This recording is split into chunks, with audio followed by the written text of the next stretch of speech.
Hello guys, ఈరోజు సాంబార్ ఎలా చేయాలో చూపిస్తున్నాను. ఫస్ట్ కొంచెం నూనె వేసుకోవాలి, ఒక గుండి పెట్టి. నూనె వేడి కాగానే జీలకర్ర ఆవాలు వేసేయాలి. అది కొంచెం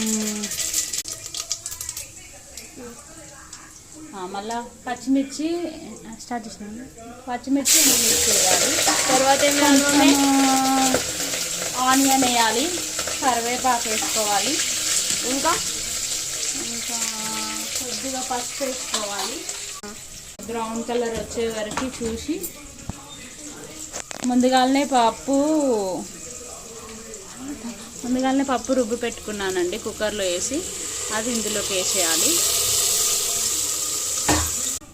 తగినంత సాల్ట్ వేసుకోవాలి. కాబట్టి కొన్ని వేసుకున్నానండి. సగపడా నీళ్ళు పోసుకొని కొంచెం కొత్తిమీర వేసుకోవాలి.